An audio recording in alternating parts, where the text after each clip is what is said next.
should I stay or should I go? It's this fundamental, honestly agonizing question that brings people to a total crossroads in their lives. Welcome back to The Explainer. So today, we are tackling the ultimate relationship dilemma. And to do it, we're going to frame your partnership as a massive psychological iceberg.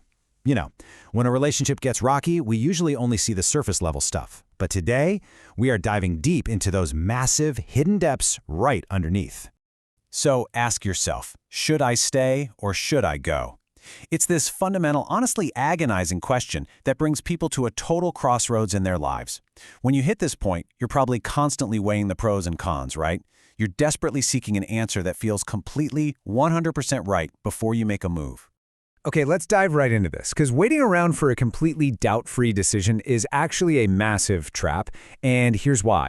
If you leave, well, you have to be able to grieve the loss of things that may have been good, or honestly, even if it's just grieving the dream of what could have been. But if you stay, you have to grieve the part of you that will literally never know what life would have been like if you left. Both choices inherently carry grief. There's no escaping it. Which brings us to this absolute mic drop realization. Every choice comes with loss. The consequence is simply the choice you didn't make.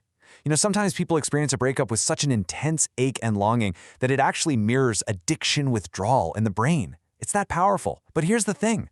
Even with that immense pain, it doesn't necessarily mean you made the wrong choice. That grief might just be the hard realization that you weren't capable of making it work, or that your really high hopes just didn't materialize. Bottom line, there is simply no path forward without some measure of loss. All right, moving into section 1, the waterline. This is all about everyday relationship friction. And this brilliantly illustrates exactly what we're talking about. Look, before we make a really heavy choice like leaving, we have to look at the everyday waterline friction that makes us want to leave in the first place. When we try to save a relationship, we usually focus on the totally wrong things. We sit there telling our partner exactly what they need to fix. Instead, we need to look at this, the interdependent figure 8. Relationships are made of interdependent parts. I do something, which makes you do something, which makes me do something. It's a continuous, endless loop. We mistakenly try to force our partners to change, when actually, shifting our own behavior is the most effective way to disrupt those negative patterns.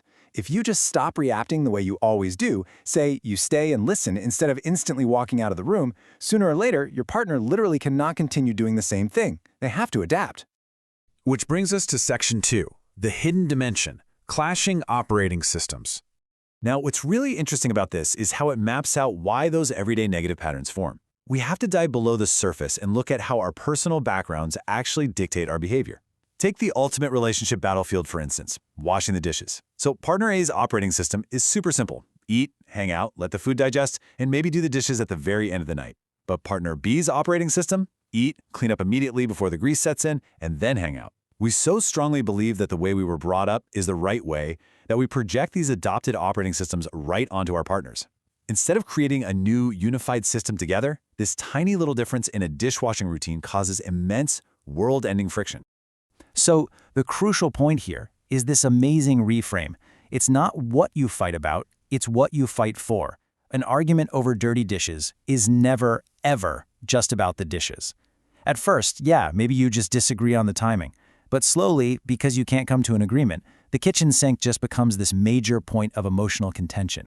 And that contention exists because of what we are actually fighting for at the core: power, trust, and value. Think about it. When partner A ignores the dishes to hang out, partner B isn't just annoyed about the physical mess. In their head, they're thinking, you don't care about me, you don't appreciate the amazing meal I just made, and you don't value my hard work. We're really fighting for recognition and respect. Once you understand this hidden dimension, a mismatched routine suddenly makes a whole lot more sense. It's not laziness. It's a profound misalignment of what makes each person feel safe and valued in the home. Okay, let's plunge all the way down to the bottom. Section 3, the ocean floor, core fears and power struggles. But really, why are we so desperate for that power and recognition in the first place? Well, we have to look at the absolute ocean floor of our iceberg to find these unconscious drivers. Take a look at this table and ask yourself, which of these core fears drives your relationship behavior? Because in almost every relationship, you're going to find a dynamic between two very distinct columns of fear. Over on the left, we have the fear of losing the other. This person is completely terrified of abandonment and rejection. So what do? They pacify, they accommodate, they say yes to everything. until one day they wake up and suddenly realize they've given up everything they actually care about. Then on the right is the fear of losing oneself. This person is terrified of suffocation.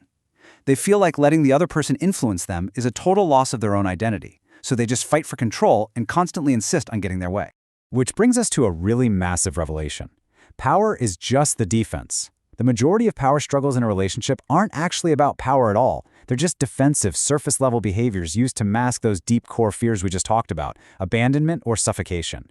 If someone is terrified of losing their identity, they try to deal with that fear by gaining total control over the dishes, the daily schedule, the whole lifestyle.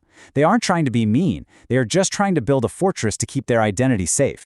Let's move to this and see how it all builds into what is called the hidden level rule.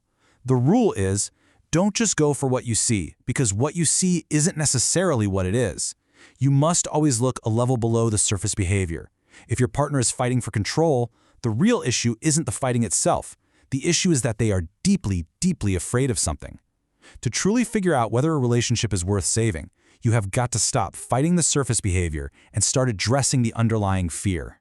So, as we wrap up this explainer, I want to leave you with these final, really provocative questions to think about. What happens when you don't get your way? And can you still feel confident even if you don't trample somebody else to get it? If you approach your relationship with your fists up, constantly interpreting every tiny difference of opinion as a slippery slope where you're going to lose your identity, you really need to ask yourself why. Because if you can answer that and finally uncover your own hidden fears, you just might discover the answer to whether you should stay or go. Thanks so much for joining me for this explainer. Keep exploring those depths, and I'll chat you next time.